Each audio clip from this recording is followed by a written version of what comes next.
Hello and welcome to this episode of Speak PR. This is the podcast for business owners who know they've got value locked up in their business if they can just find some cost-effective and some simple ways to unleash it and to tell everybody about their company.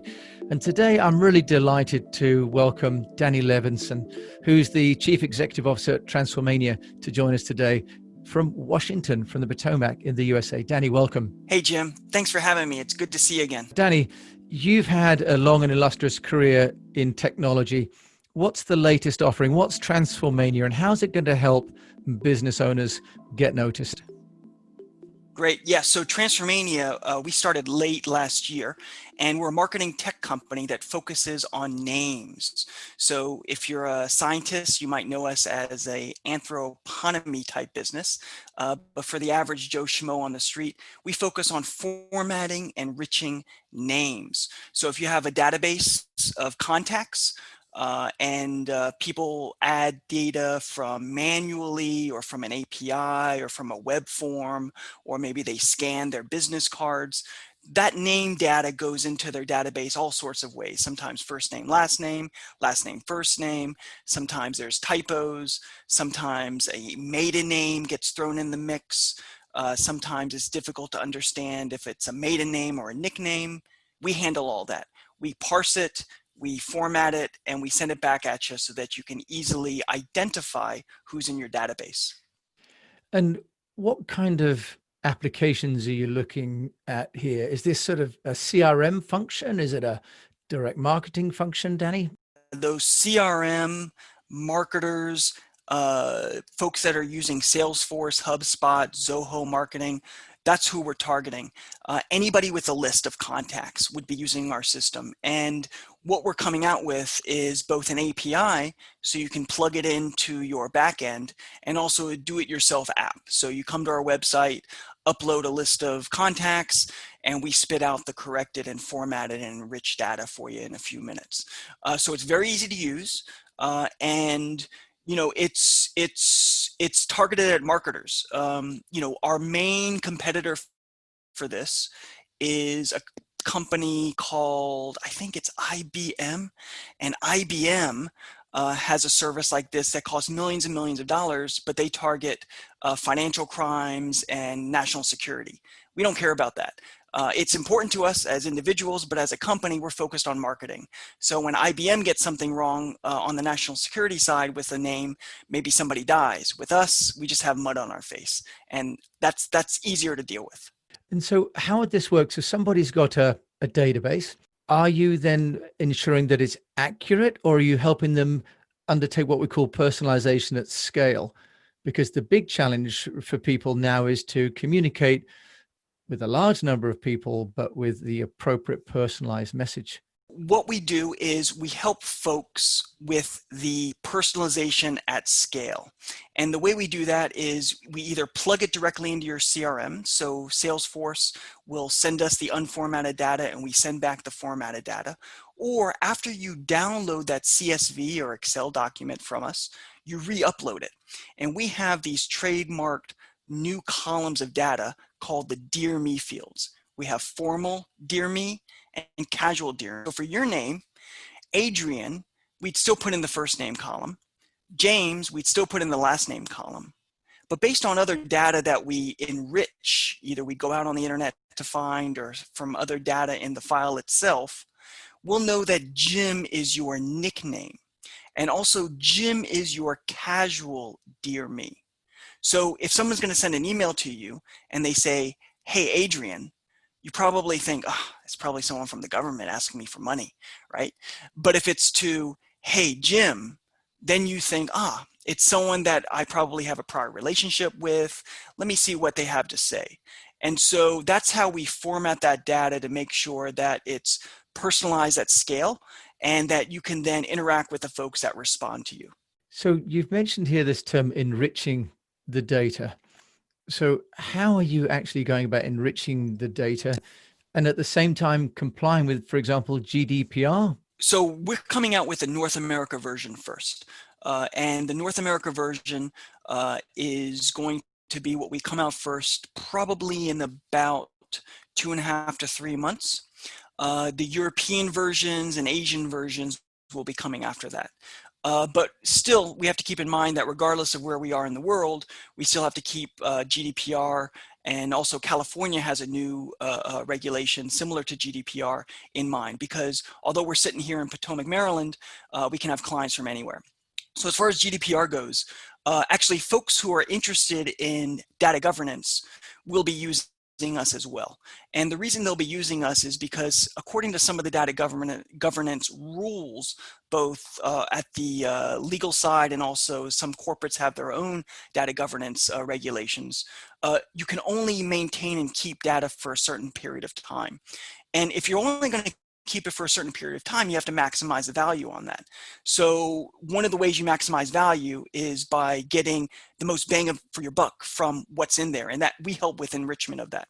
Now, as far as going out and finding other third-party data, you're absolutely right. In Europe, we have constraints on that, rightfully so, but we can also mine what's in the file itself. Oftentimes what clients give us, we can find lots of gems just as far as what's already apparent there.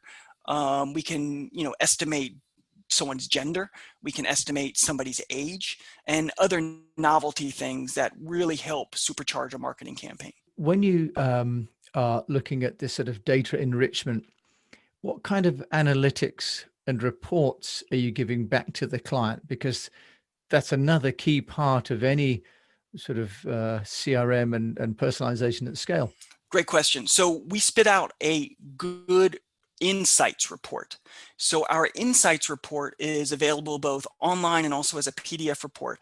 And to give you an example of what type of data is in there, first of all, we do some nice things like break out what are the largest nicknames, what are the largest number of formal names, the largest number of casual names. So you can kind of get an idea, okay, I seem to have a lot of Hernandezes and Smiths and Jones in my list. I also have a lot of Mikes, Sallys, and Janes in my list, things like that. But what's really actionable is understanding your sender reputation. So sender reputation revolves around your domain name and how other ESPs, email service providers, look at your domain name. Are you good or are you bad? Now, we don't provide data on your goodness or your badness, but what we do provide is a look at the type of domains that your contacts have. So for example, is it very heavy Gmail? Is it very heavy Hotmail? Are there lots of individual domains in there? And we give you processing messages and codes on things that you might need to pay attention to. The other thing that we give you is we break apart every single record. We give full transparency on it. So if your file has, let's say, 1 million records in there, for every single row in there, every single Adrian James in there, will give you multiple codes on what we did with that record. So for example, Adrian James, once we format and enrich that, we might give you a code that says, okay, A, we split the name. B, we added a nickname because Adrian James doesn't have a nickname built in, but we found one and we added one. Let's say it had Adrian James with an 8 on the end.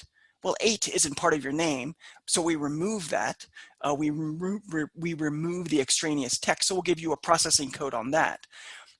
If we have a name like Adrian, also, you know full well, Adrian can be both a male or a female name, right? So we'll also flag it as, go back and check, make sure that, we said Mr. James, but Adrian can sometimes also be a female.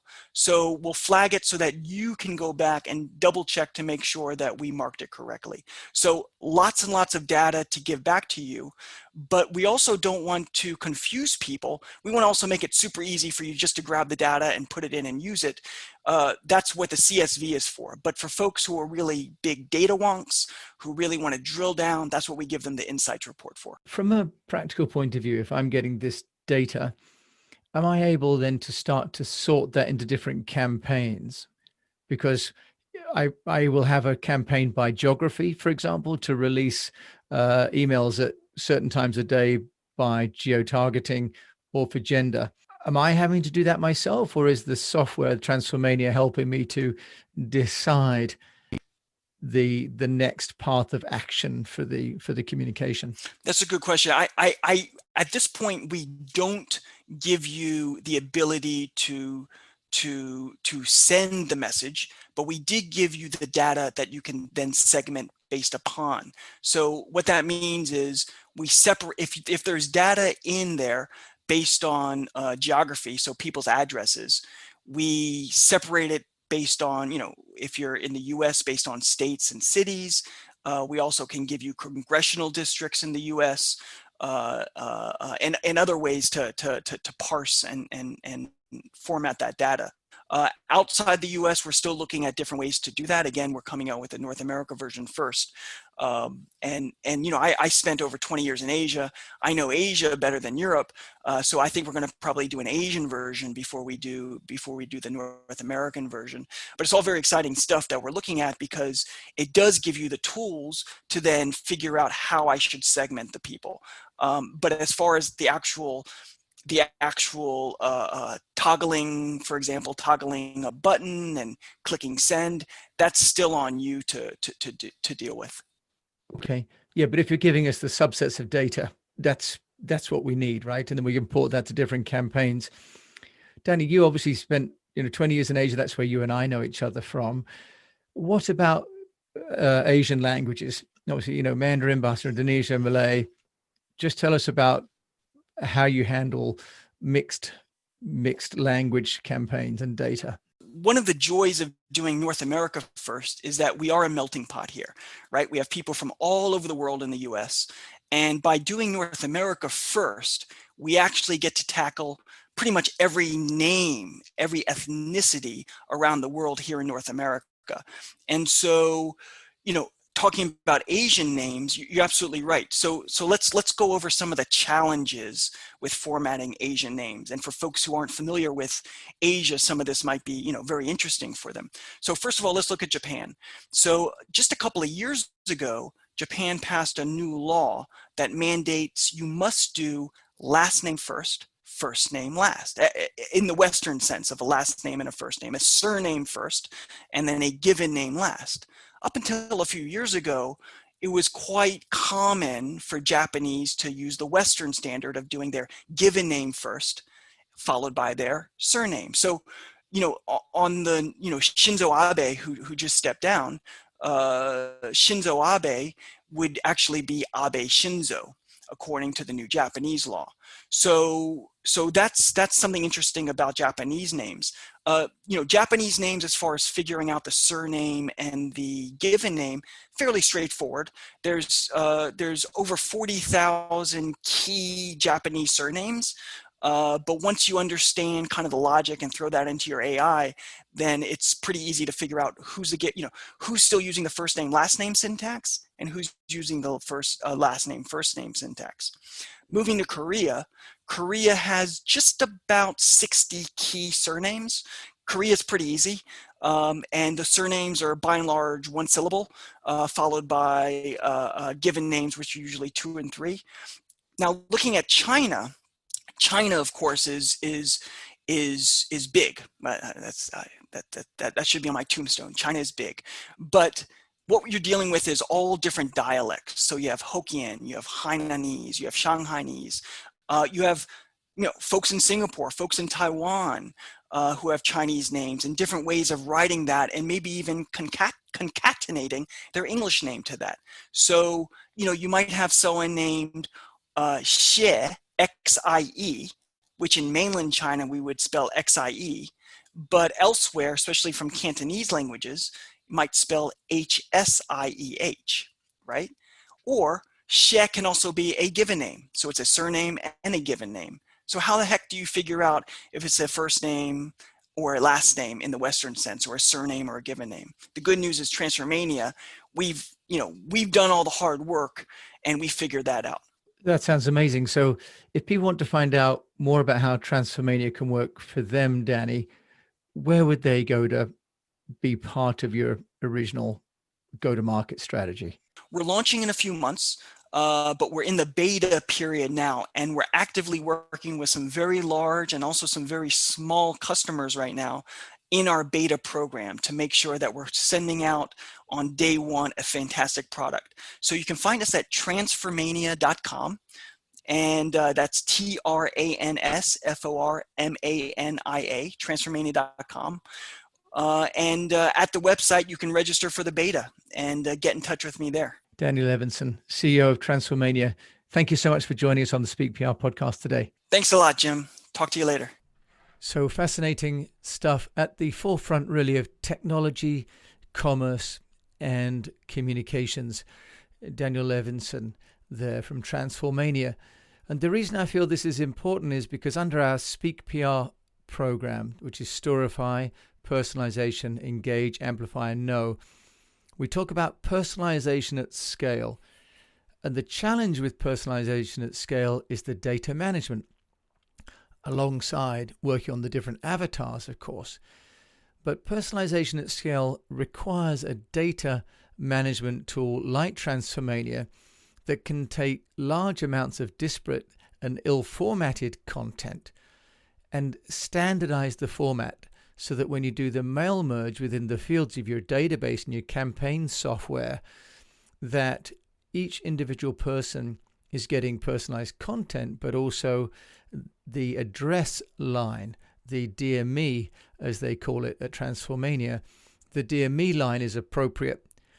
And my experience, having built campaigns with different media, for example, in Southeast Asia, from different countries, with different naming formats, means that the ability of a product or a service like Transformania to take large volumes of data and sort them and give them back to me in subsets that I can use without any anxiety about sending emails to the wrong people or emails addressed improperly is going to be a great relief. Personalization at scale for media relations, but all kinds of communications for internal, for journalists, but for our staff, for our partners and our customers is an essential part of public relations.